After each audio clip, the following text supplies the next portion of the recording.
Dear subscribers and followers of Grant Matosian, Chartered Professional Accountant, thank you again for joining me today. Today I'd like to discuss with you about a very important topic related to real estate. The topic I'd like to discuss with you about is called assignments. An assignment is when an individual decides to sell the right of a property that they own to somebody else.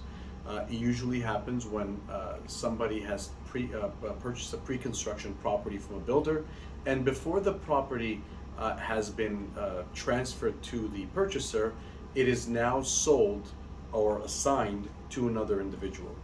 So because this is not a regular transaction where a property is sold in a regular fashion, CRA treats the situation quite a bit differently than they would in a transaction when somebody sells their property, resale or whatever it may be, even a pre-construction after it's been transferred over. So the way that the CRA has frequently been treating these types of transactions is a business transaction, meaning that the CRA views you as an extension to the builder when you purchase this property on plan and have not either closed the property and leased it out to somebody or lived in this property for a time and then sold it. So in this case, the CRA deems it as a business transaction, which means that instead of somebody paying a capital gains tax, they are considered to have to pay a full business income tax, which means instead of being taxed on 50% of the gain, you're taxed on 100% of the gain at your highest marginal tax rate. So if somebody in a regular situation bought a property for 500,000 and sold it for 800 years later, that would be a capital gains tax, and on the 300 they'd only pay tax on the 150.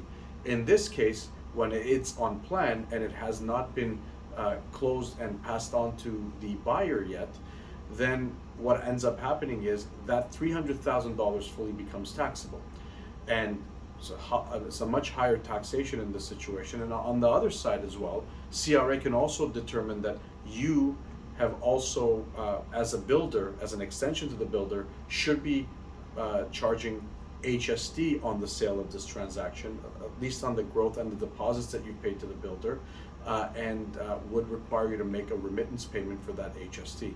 So in usual cases where it's a capital gains tax, somebody pays only 50% tax. In this case, with HST and the income taxes that somebody has to pay, it's a ridiculous amount. So if the person has an opportunity to close the property, lease it out for at least a year or two, or live in this property for a period of time before they sell it, it is advisable for them to do this instead of going ahead and assigning a property. We're seeing more of these, and the government is now coming back and going back to these individuals that have assigned these properties, and they're determining that these are in fact business income transactions instead of capital gains transactions, and people are having to pay a large amount of tax on these transactions. There's only a few instances where the CRA takes a situation and determines that you're not taxable as a business income, and it's only revolving around the person that has a lifestyle change. It happens in divorce cases, for instance, separation of individuals where you have, husband and wife have to split assets, and it's hard to split a property. So usually you have to dispose of that property and then take the proceeds and split them. Also, maybe somebody leaves the country, they were going to use that as a principal home.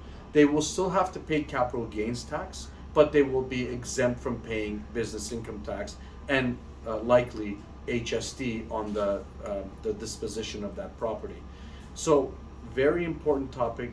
I would suggest that you talk with your accountant before you make any rash decisions on a pre-construction assignment. And if you have any questions, please write it down at the bottom. And if you have any other topics that you'd like for me to discuss on a future date, let me know and I'll take that into consideration. Have a great day.